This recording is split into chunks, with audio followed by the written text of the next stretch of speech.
Meninas e meninos do meu coração varonil, hoje um tema extremamente envolvente. Gosto que me enrosco no direito constitucional, gosto que me enrosco na parte de controle de constitucionalidade. Diga-se de passagem, as piores questões, as mais pegajosas, são envolvendo o tema controle de constitucionalidade. E hoje eu quero trazer para você mais ou menos uma ideia, uma convicção minha formada ao redor, em torno de uma decisão do STF. Tem sido muito discutida.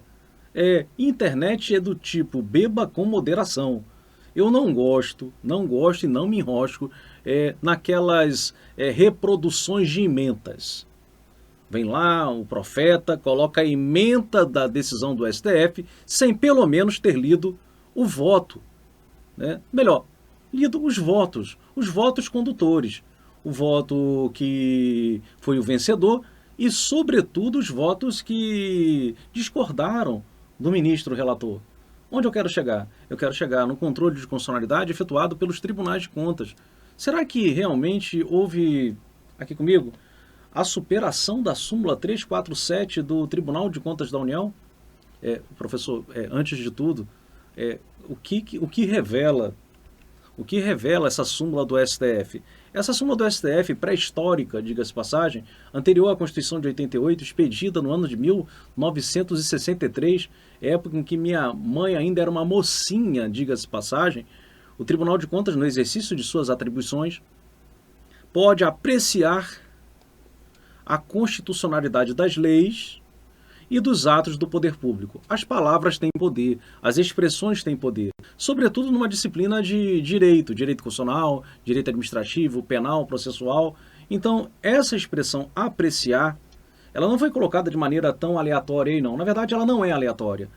Ela quer representar a possibilidade de a Corte de Contas, que é uma estrutura do lado de fora do Poder Judiciário, afastar a constitucionalidade de uma lei ou mesmo de um ato do poder público que esteja em confronto com a Constituição Federal. Em confronto à Constituição do Estado, afinal, é Tribunal de Contas, não se menciona Tribunal de Contas da União. E mesmo que assim só mencionasse, a gente aplicaria aqui o artigo 75 do texto constitucional, que trata do princípio da simetria, ou seja, aplica-se no que couber aos demais tribunais de contas, né, regra aplicável ao TCU. Bacana. Então nós temos aqui uma possibilidade prevista na súmula. E a grande questão do momento e você vai ler e vai ouvir, né, os posicionamentos mais diversos, que o tribunal, a partir de agora, não tem mais competência para apreciar a constitucionalidade das leis. Eu já vou chegar aqui, já vou discutir, eu não me ligo a ementas. Então, com todo respeito aos professores e professoras que simplesmente pegam a notícia na internet, na página do STF e cola no seu Instagram, no seu YouTube e faz um comentário, tudo bem, mas é imperioso, a meu ver, é necessário, diga-se de passagem, sobretudo diante da responsabilidade que nós, professores, assumimos, de você também ler o voto. Porque às vezes uma ementa, uma reportagem, aquilo lá não foi escrito pelo ministro. O que aparece como notícia do STF foi escrito por alguém do STF que eventualmente até pode ter uma formação jurídica, mas é muito mais uma formação jornalística do que jurídica. Então nem sempre bate ou está de acordo com o teor do voto.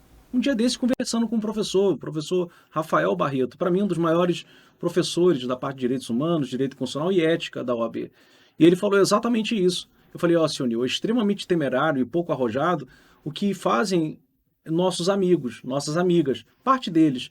Eu falei, por quê, mestre? Porque simplesmente fazem a reprodução da ementa do julgado sem conhecer o julgado. Então, o Rafael, ele vai lá dentro do julgado, lê, estuda, ele sabe o que vai, mais ou menos, as diretrizes, o que o ministro relator mais ou menos está dizendo, se vai ser o voto vencedor, não vai, o que pensa, né, o STJ, o STF, mas a partir do voto, e não a partir de uma ementa ou de uma notícia na internet. Eu acho isso muito temerário. Então, vem comigo, vamos aqui ter uma ideia geral e saber se realmente o que estão falando aí mais ou menos bate com a realidade. Será realmente que a súmula está superada? Bom, antecipo a você que eu não li absolutamente nada de superação dentro do voto. Não li, está superada. Até porque a decisão do STF foi em sede de mandado de segurança. Mas daqui a pouco a gente fala sobre isso. Vem comigo. Em termos de estrutura, do controle, né, da administração pública, a gente sabe que controle, ele tem um controle interno de natureza administrativa e também um controle externo à administração pública. Esse controle externo à administração pública se dá das mais diversas facetas. Você pode ter o controle externo efetuado pelo Poder Judiciário, o controle externo efetuado pelo Ministério Público, o controle externo efetuado com a participação popular. Veja o exemplo do artigo 5º que por lá traz a ação popular para combate a atos lesivos, por exemplo, a moralidade administrativa, patrimônio público, meio ambiente. Qualquer cidadão é parte legítima. Se franqueia ali ao cidadão, né? Ele tem legitimidade exclusiva para impugnar um ato lesivo. Claro, e não tendo capacidade postulatória, tendo que entrar com um advogado, etc, etc. Ok, esse é o controle externo. E talvez a mais conhecida forma de controle externo se encontre no artigo 70 do texto constitucional. É a abertura, né, dentro da organização dos poderes. Nós temos esse capítulo reservado à fiscalização financeira, orçamentária, patrimonial, operacional, efetuada por quem? Na esfera federal, Congresso Nacional. Na esfera dos estados, assembleias legislativas. Na esfera dos municípios, câmaras municipais e DF, Câmara Distrital. Ou seja, ado, cada legislativo dentro do seu respectivo quadrado. Então, nós temos o controle externo, enquanto gênero, comportando aí espécie o controle parlamentar ou legislativo, efetuado de forma direta ou política. Esse direto está dizendo, né, é pela própria Casa Legislativa e suas respectivas comissões, talvez a comissão mais conhecida de você seja a Comissão Parlamentar de Inquérito, e conta também com auxílio técnico, financeiro,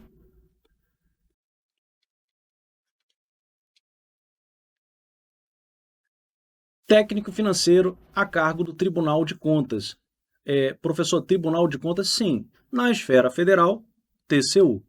Então, se desincumbe o Tribunal de Contas da União da fiscalização, né? Da fiscalização como se fosse um órgão só de fiscalização, né? Pelo menos para o STF, ele só é órgão de fiscalização, só tem função fiscalizatória. Bom, não é bem assim. Tribunal de Contas dos Estados, dentro dos estados, né?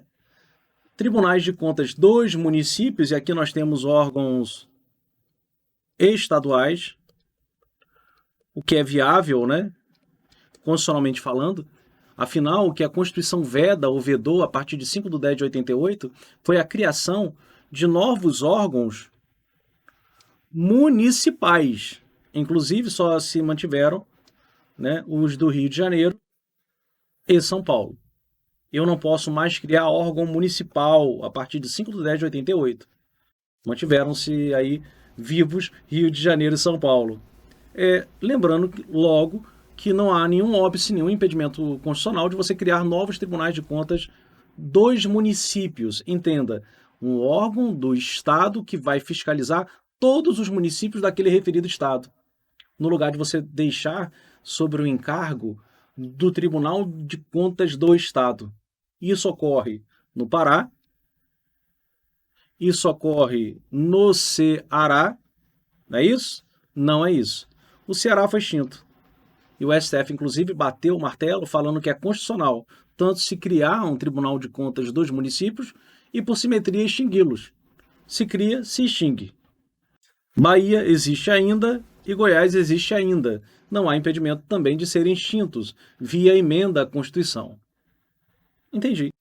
E o Tribunal de Contas, apesar de auxiliar a tarefa de controle externo que se desincumbe o legislativo, ele não é um órgão umbilicalmente ligado ao legislativo. Não, não é. Ele é independente do legislativo.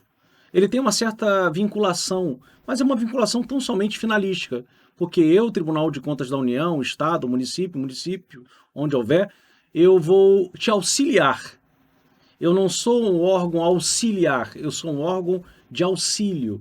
Eu estou do lado de fora, conto inclusive com todo um rol de atribuições e competências que me são exclusivas. Isso é conferido, inclusive, ou batido, inclusive, a partir da leitura do artigo 71 do texto constitucional. Então, aqui, esse é o repositório, né, constitucional que nos conforta e deixa bem evidente que o Tribunal de Contas é um órgão independente, é um órgão primário, é um órgão não subordinado à estrutura de quaisquer dos poderes. Poderes. Aqui você tem o poder, né? Aqui você tem o poder legislativo.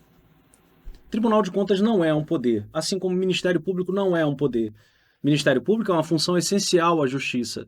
E o Tribunal de Contas, o que ele é? Ele não é uma estrutura de poder, não é poder, mas é um órgão que conta com assentamento constitucional, previsão constitucional e importantes funções que não podem, inclusive, serem usurpadas, seja pelo Poder Judiciário, seja pelo Poder Legislativo. Só a ele compete exercer.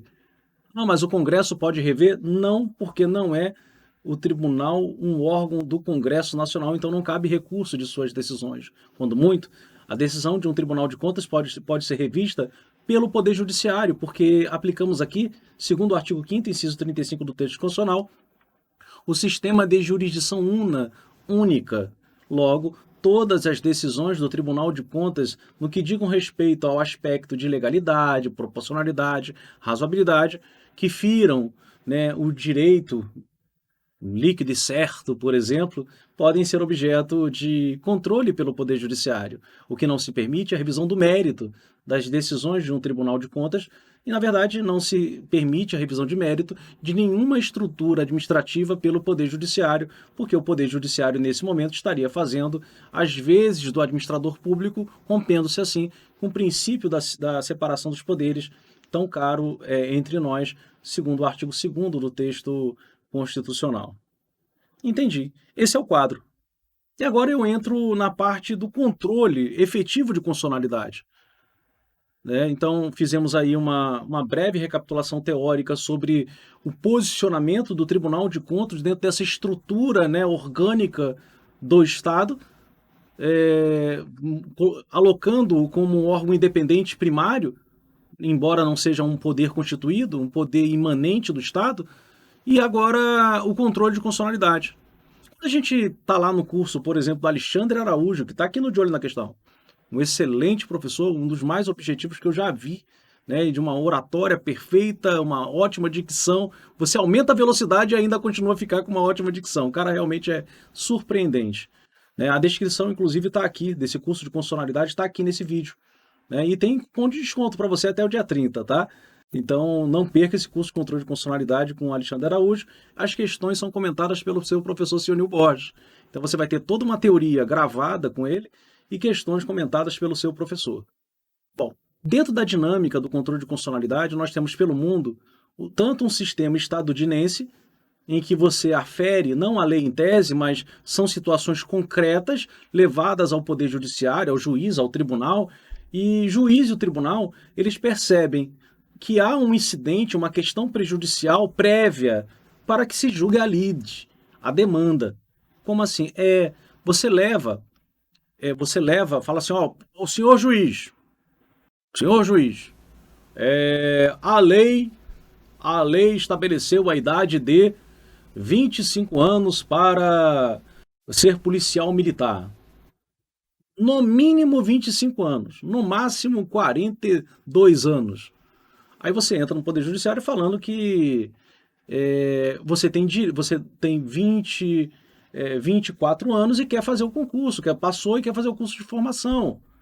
Então, existe uma demanda concreta. Mas antes de você, juiz ou tribunal, decidir a situação concreta, tem um incidente, né? Será que essa lei é razoável? Será que essa lei é constitucional? Será que essa lei está de acordo com as balizas constitucionais? Então, o processo concreto, ele sofre uma cisão. É o que a gente chama de cisão processual. Então, essa parte aqui, que é um incidente de constitucionalidade, é retirado, sobe para o tribunal ou órgão especial e ele decide. Não sendo um juiz monocrático, ele vai lá e decide. Então, compete ao tribunal, ao órgão especial, estabelecer se a lei é ou não constitucional. E depois que se estabelece a constitucionalidade da norma, é que volta a decisão e eu, juiz, órgão fracionário, conforme o caso, vou conseguir decidir a demanda, o caso concreto. Esse modelo é o modelo estadunidense, em que você não afere a lei em tese, não é uma questão de proteção ou de disponibilidade de interesse público, existem partes dentro do processo. Então é um processo intersubjetivo. Esse sistema é o incidental, inclusive incorporado no, sistema, no ordenamento brasileiro. Então nós temos como regra o poder judiciário, ou seja, estruturas do poder judiciário conforme artigo 92 da Constituição Federal, exceto o CNJ, exceto o Conselho Nacional de Justiça, e um pouco mais à frente eu explico o motivo. E você vai aferir, haverá um incidente, uma questão prejudicial, que é o exame da constitucionalidade para que se decida a situação concreta. E segundo o texto constitucional, qualquer juiz, ou seja, decisão monocraticamente, qualquer juiz pode reconhecer a inconstitucionalidade da norma. Qualquer tribunal. Sendo que no caso do tribunal, o artigo 97 do texto constitucional determina que se observe a reserva de plenário. Reserva de plenário. Então, um controle incidental é muito identificado ou chamado de controle difuso. Porque o que? Qualquer juiz ou tribunal é difuso. Não é uma competência originária, ou concentrada, ou reservada. É qualquer um. Então é algo que ocorre de maneira difusa e não originária, não concentrada. Eu gosto de chamar de difuso concreto, difuso incidental, incidenter tanto. Ok. Essa é uma forma incorporada no ordenamento jurídico brasileiro, inclusive a partir da Constituição de 1891. E esse controle incidental, esse controle, né, que ocorre a partir de uma demanda concreta, ele foi a regra até o ano de 1965, quando ali a Constituição de 1946, uma emenda, incorpora em nosso ordenamento jurídico a possibilidade do controle da lei em tese, o controle concentrado. Vamos chamar de controle concentrado abstrato. Porque não há partes. É um processo sem partes. Uma evidência de que o processo não tem parte, inclusive, existe em lei, quando não se permite a desistência do processo. Por quê? Porque não tem parte. Como é que você vai desistir de algo que não lhe pertence? Então, não se permite a desistência. E aqui, nesse caso, você vai aferir a lei em tese. Que modelo é esse? Modelo austríaco. Então significa dizer que no Brasil nós temos o controle pelo poder judiciário, repressivo, a lei existe, é eficaz, está em vigor. Ela existe e é eficaz. Sim, poder judiciário. Estadunidense, caso concreto, né, difuso concreto, e também o modelo austríaco. Exatamente, por isso é muito comum aparecer que adotamos o sistema judicial repressivo misto, misturando o austríaco, em que se afere a lei em contraste com a Constituição sem depender de análises fáticas de situações concretas, e o modelo estadunidense. Então nós convivemos hoje com os dois sistemas. Um que é chamado via de exceção, é uma exceção, né? Porque a gente não pediu a constitucionalidade ou inconstitucionalidade, e a outra é via principal, via de ação, em que você reconhece e aí tem como pedido a inconstitucionalidade da norma, não levando em consideração situações concretas por ela gerada. Ou seja, inclusive quando a lei é revogada, é costume você ter a perda da ação do objeto. Por quê? Mas ela gerou situações concretas e várias. Tudo bem, então você que entre com demandas, ações concretas para se discutir em concreto a constitucionalidade dessa norma que foi revogada. Porque em abstrato é costumeiro reconhecer a perda do objeto. Porque o objeto é a lei em tese, não as situações concretas. Então, se a lei já não mais existe, perde o seu objeto. Entendi. Essa é a regra. Só que o STF, no voto, e a gente vai perceber a partir de agora, ele parece desconhecer parece desconhecer o fato de que o Brasil, apesar de ter como regra o sistema judicial repressivo, comporta ou pode comportar exceções. Comporta exceções. Uma exceção, por exemplo, de controle de constitucionalidade do lado de fora da estrutura do Poder Judiciário se dá com o veto. O veto ele pode ser político, o veto pode ser jurídico. O veto jurídico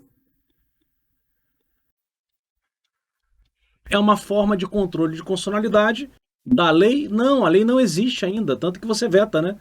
É a partir da sanção que a lei passa a existir.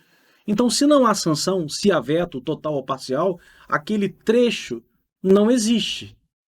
Né? Claro, o veto é superável, pode ser derrubado, como ocorreu agora mais recentemente com os vetos oferecidos, ofertados ao pacote anticrime derrubados pelo Congresso Nacional. A CCJ também pode efetuar controle preventivo. E o Poder Judiciário, mas aí a estrutura do Poder Judiciário, né? Controle preventivo, parlamentar, juizando, mandado de segurança, não é o objeto dessa discussão de hoje.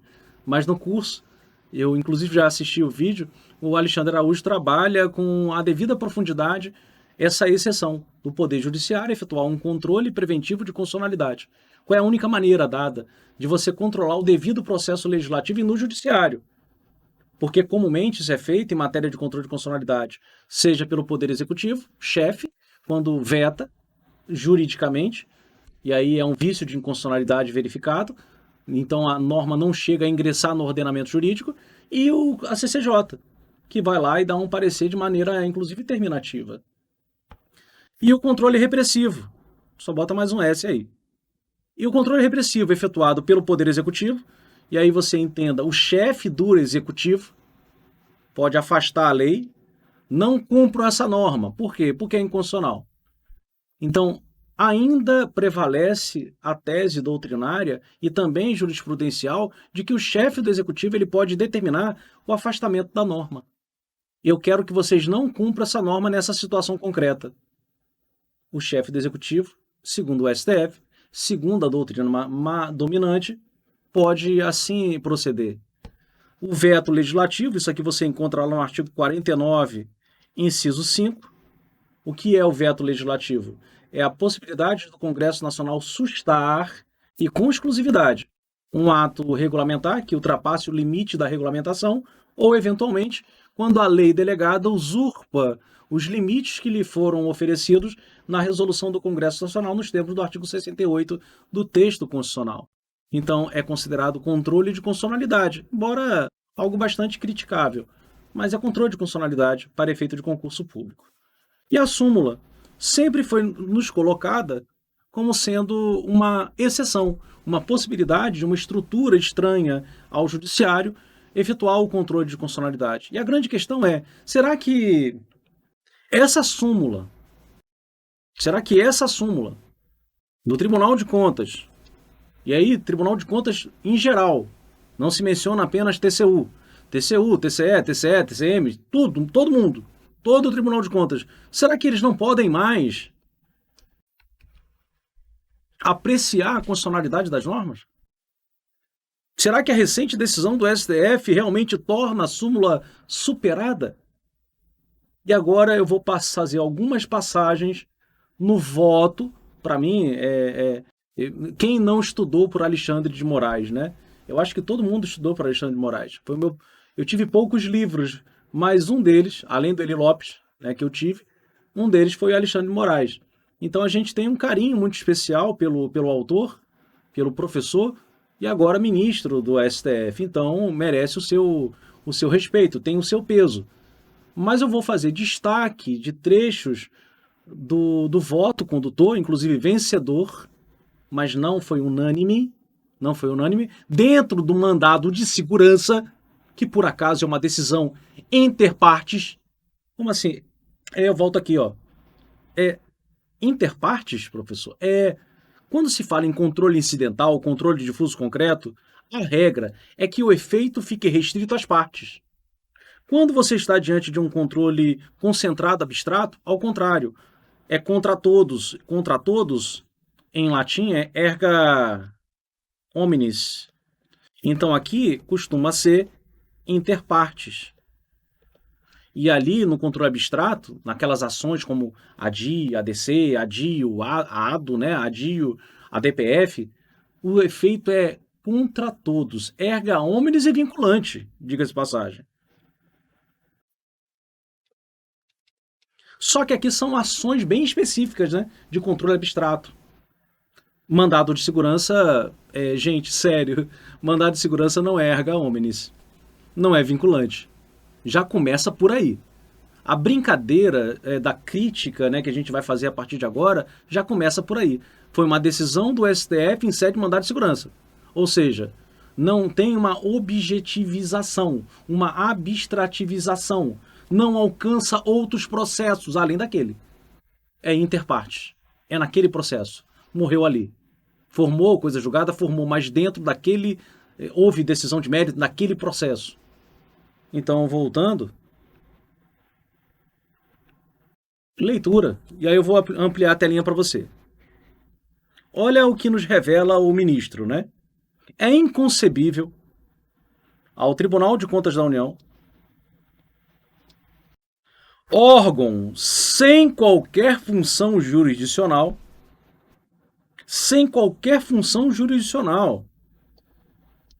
embora o STF já tenha estabelecido em alguns julgados que o TCU é de colorido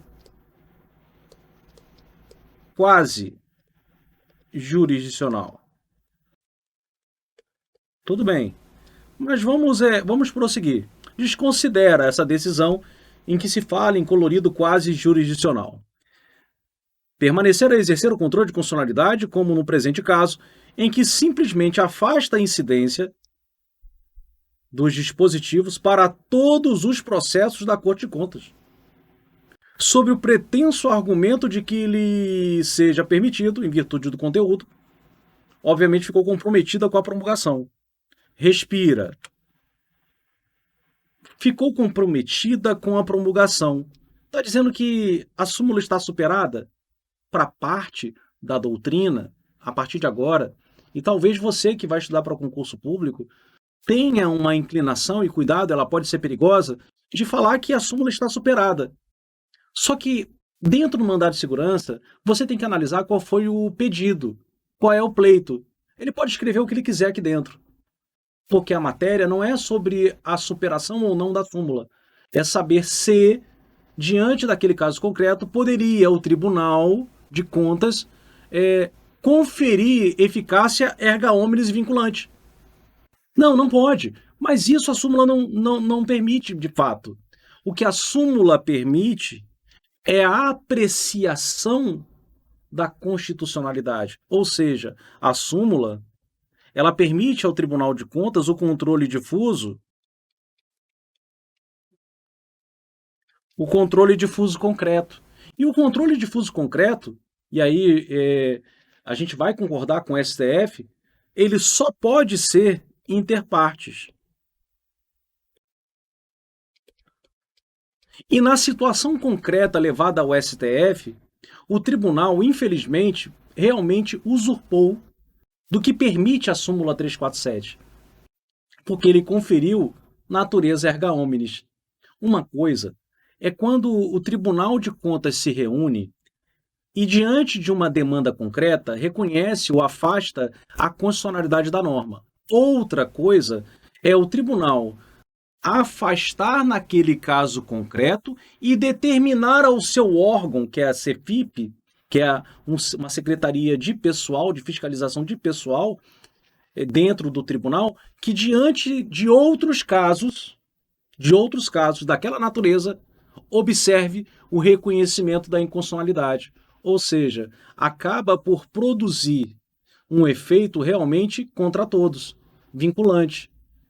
E aí, realmente, Tribunal de Contas, você esbarra numa baliza que é quase que intransponível, que é o controle abstrato ser uma exclusividade do STF, pelo menos tomando como parâmetro a Constituição Federal. O guardião da Constituição Federal, 99,9% das vezes, essa decisão advirá do STF. Esse é o guardião. Então, a grande questão aqui, você tem que ler o voto, não é que a súmula está superada, a meu ver. É que essa súmula deve ser utilizada para uma situação concreta, inter partes, e não para todos. Olha a letra garrafal. Olha aqui, em letras garrafais, para todos os processos. Essa é a discussão. Ou seja, ficou comprometida a subsistência da súmula no sentido de. Olha a leitura que deve ser oferecida. E a gente vai ter que aguardar aqui cenas dos próximos capítulos. No sentido de estender essa decisão, que deve ser inter partes, para outros processos. Para todos os processos. E realmente isso não é permitido. O ministro tem toda a razão. Eu não posso conferir eficácia erga omnes dentro do Tribunal de Contas da União, sendo que a súmula só permite o controle difuso concreto, logo com eficácia inter partes. E aí eu prossigo, né? Ele fala assim, né? Órgão sem qualquer função jurisdicional. Eu só queria esclarecer que o fato de um órgão não ter função jurisdicional não é um óbice, acompanhe comigo, não é um óbice de você afastar o controle de constitucionalidade. Não é só o Poder Judiciário, e aí eu coloco de maneira bem expressiva para você, não é só o Poder Judiciário que efetua controle de constitucionalidade. Estruturas que não são jurisdicionais também exercem. Como assim, professor? Estruturas estranhas ao Poder Judiciário também exercem. Olha aí, ó, o veto. Ou o veto deve ser desconsiderado. Pois é, né? Vamos desconsiderar a partir de agora o veto. O veto não é mais controle de constitucionalidade. Afinal, o executivo nesse momento não é órgão jurisdicional. Então, essa passagem do voto, ela não foi muito feliz. Não é pelo fato de o tribunal não ser órgão jurisdicional, não. Porque órgãos não jurisdicionais, eles podem, ainda que por exceção, realizar no Brasil controle de constitucionalidade. Tá aqui, ó. O Poder Executivo afastando a lei. Tá aí. E não é um órgão jurisdicional. O Legislativo não é um órgão jurisdicional. Então, nós temos aqui uma passagem que, dentro de uma lógica formal, pode ser considerada uma falácia, né? Não é esse o melhor argumento. O melhor argumento para que se decida esse mandado de segurança é se conferir a súmula uma eficácia erga omnes, quando, na verdade, a decisão do STF deveria ser retida a situação que foi levada em concreto, e dali não ultrapassar. E prossegue a decisão. O desrespeito do TCU em relação ao Poder Judiciário se consubstanciaria no alargamento de suas competências originárias, pois estaria usurpando função constitucional atribuída a juízes e tribunais e ignorando expressa competência do próprio STF. Aí eu pergunto, né? Competência do STF expressa que estaria sendo usurpada. Por isso que você tem que ler o voto. Em nenhum momento, você está afastando o controle em concreto pelo Tribunal de Contas da União. Não. A minha preocupação, STF, é você usurpar a minha competência. Ou seja, exercer um controle abstrato. Porque que competência expressa é essa que estaria sendo usurpada? A preocupação do STF é que a competência expressa dele não seja usurpada. Sim, mas qual é a competência expressa? Bom, a gente sabe que o STF, tomando como parâmetro a Constituição Federal,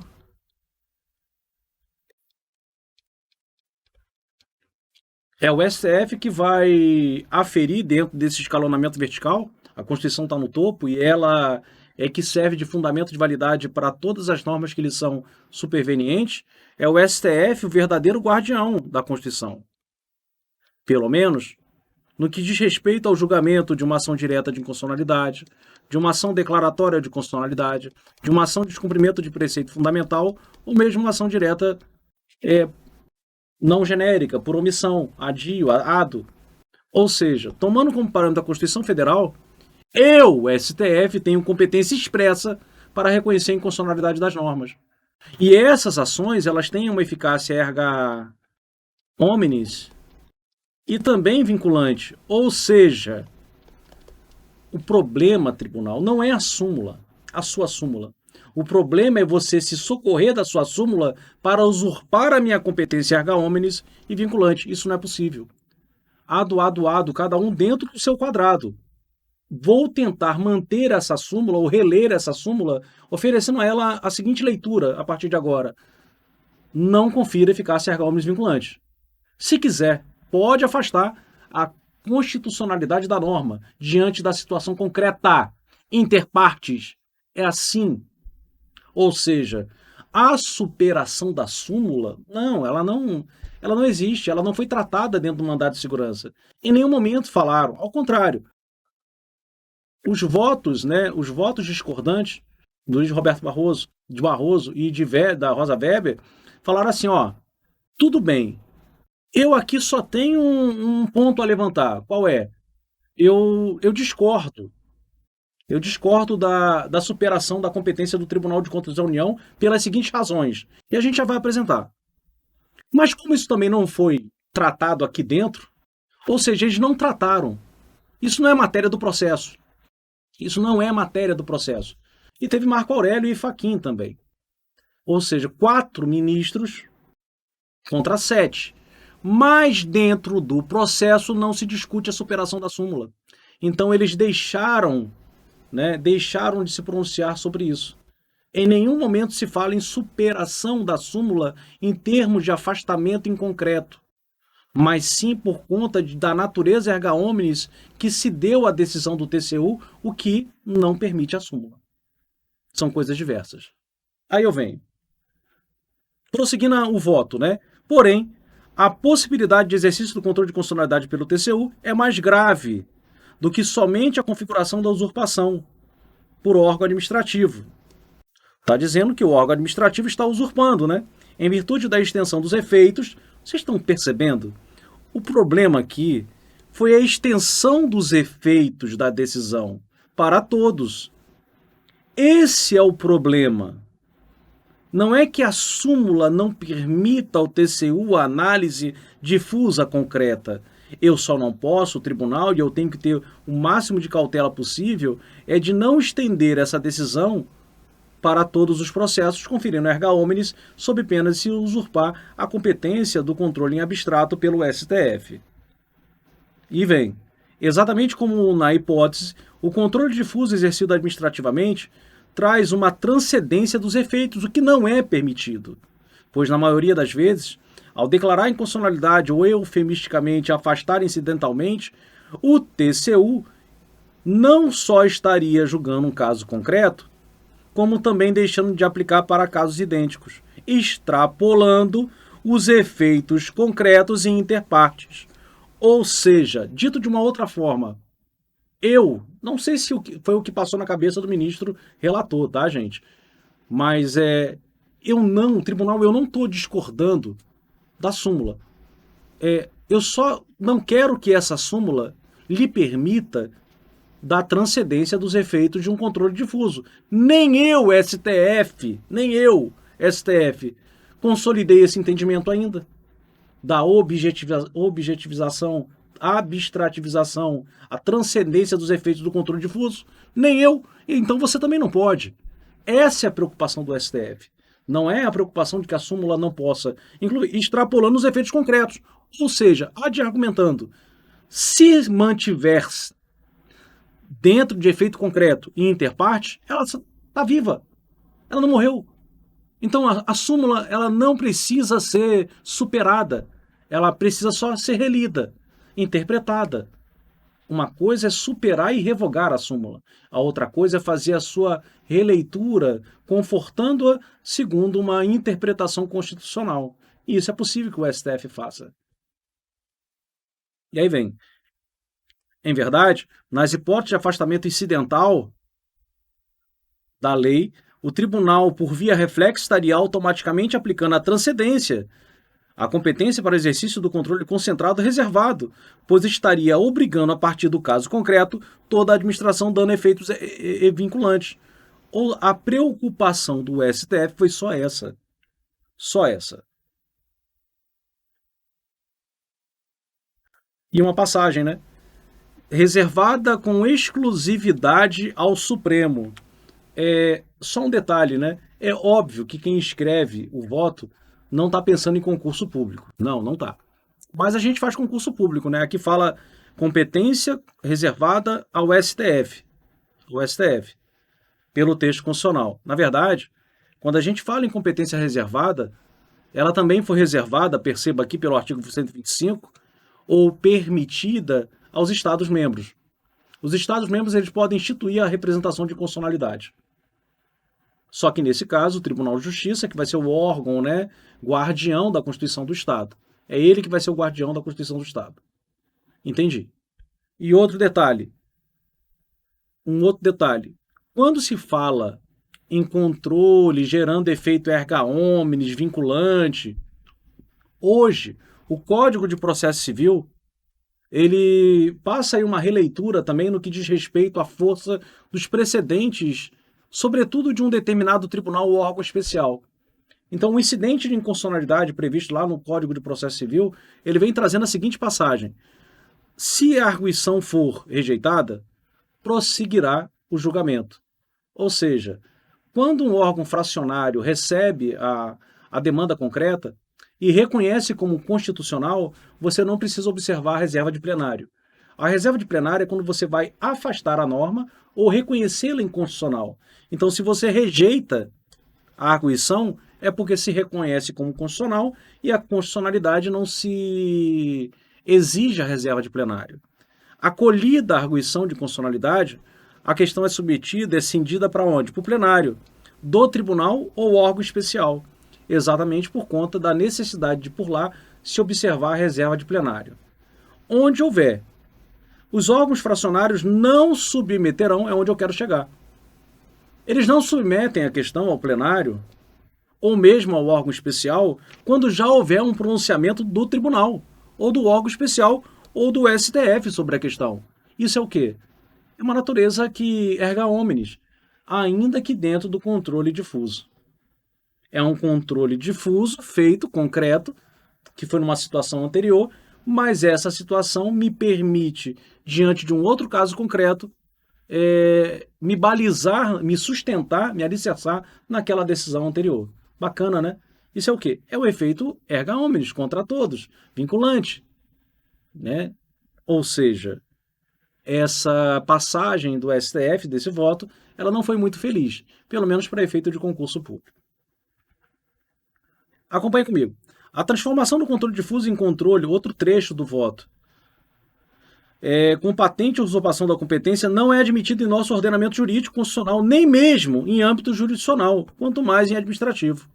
Está falando que você não pode, né, mudar o efeito do controle difuso em controle abstrato, erga omnes e vinculante.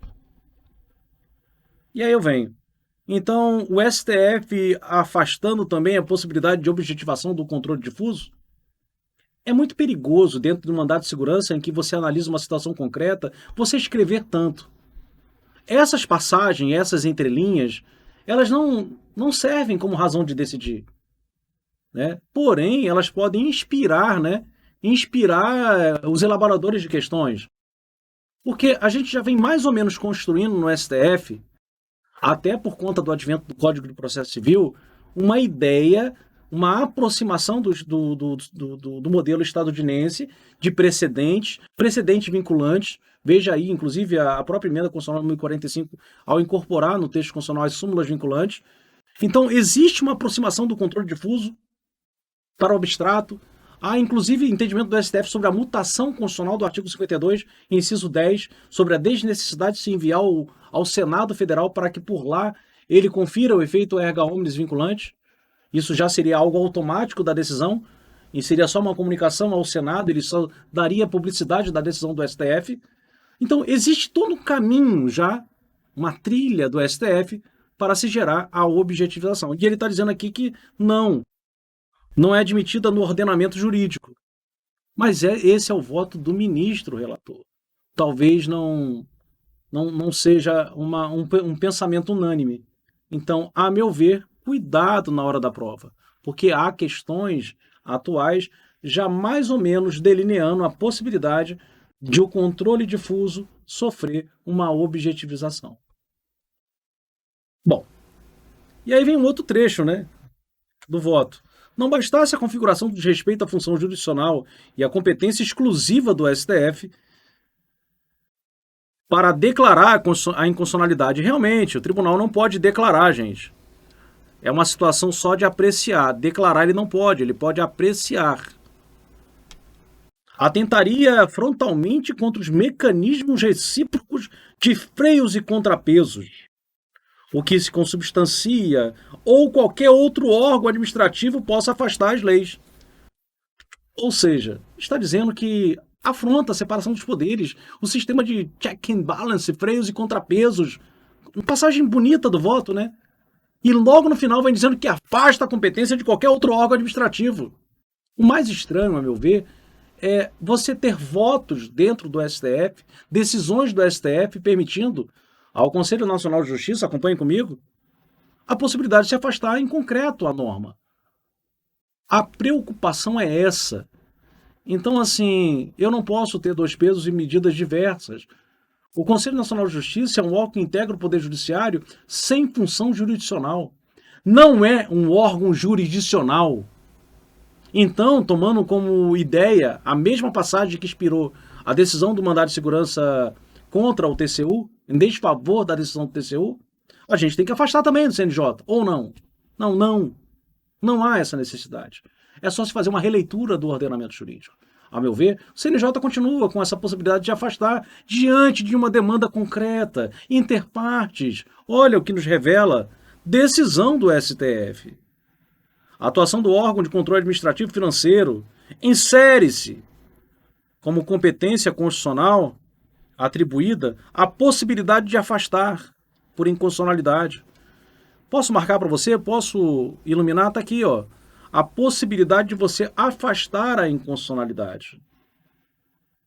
Então, por favor, mantenha a súmula viva. Só se faça uma releitura. A semelhança do que ocorre com o CNJ, que pode afastar, a semelhança do que ocorre com o chefe do executivo, que pode afastar, embora não sejam órgãos jurisdicionais, permita-se ao TCU também afastar, permita-se aos tribunais também afastarem a inconstitucionalidade diante de uma demanda concreta. O que eu não posso é usurpar a competência do STF oferecendo a essa decisão a natureza erga omnes vinculante. E aí o entendimento do STF é compreensível, mas não superação da súmula, né, na minha humilde opinião. Então, eu quero saber de você. Depois desse vídeo, né, longo vídeo sobre controle de constitucionalidade, um passeio nas estruturas de poderes e organismos que, embora não façam o papel de poder, ou órgão que desempenha uma parcela do poder, também realizam controle de constitucionalidade, eu quero saber de você. Você acha realmente que a súmula foi superada dentro do mandato de segurança em que a decisão foi inter partes e o objeto não foi saber o afastamento em concreto? Foi simplesmente o fato de o TCU usar a súmula para dar um efeito erga omnes. E isso realmente não é permitido. Então, a meu ver, a súmula não está superada. Não foi objeto do processo, um objeto inter partes. Porém, para efeito de concurso público, tudo pode acontecer. Tudo pode acontecer. Então, na hora da prova, como eu devo me comportar? Se a questão traz a literalidade da súmula, aplica a literalidade da súmula. Por quê? Porque esse processo, esse mandado de segurança, ele já tinha uma liminar. E mesmo após a liminar do STF, trazendo a impossibilidade do TCU aplicar a súmula naquela lide, naquele caso concreto, já houve questões, sobretudo da Banca Sebrasp, FCC, trazendo a possibilidade do tribunal usar a súmula. Então, em aparecendo na hora da prova uma questão que seja literal, não havendo nenhum outro item melhor, marca o teor da súmula. Compete ao Tribunal de Contas apreciar a constitucionalidade das normas. Uma outra forma, compete ao Tribunal de Contas, à semelhança do CNJ, afastar a constitucionalidade das normas. Compete ao Tribunal de Contas declarar a inconstitucionalidade. Aí não pode declarar a inconstitucionalidade. E uma outra possibilidade de uma questão de prova é: há entendimento do STF no sentido de superação da súmula 347 do Tribunal de Contas da União, não lhe permitindo, portanto, o reconhecimento da inconstitucionalidade com efeito erga omnes vinculante. Perfeito, porque aí traz todo o contexto do mandado de segurança. Agora, simplesmente bater no peito e falar que a súmula está superada é uma decisão que ultrapassa, é um posicionamento que ultrapassa, pelo menos como demonstrado nesse vídeo, o teor do voto condutor, portanto, vencedor dos mandados de segurança, né? E acho que é isso. No geral é isso. Agradeço. Você que gosta de controle de constitucionalidade, saiba que aqui embaixo no link, né, você vai ser direcionado ao Alexandre Araújo com o seu professor Sionil Borges. Tem um descontinho para você até o dia 30. Então, controle de constitucionalidade na veia, matéria extremamente importante. Fique com Deus, de olho na questão, parceiro das grandes conquistas.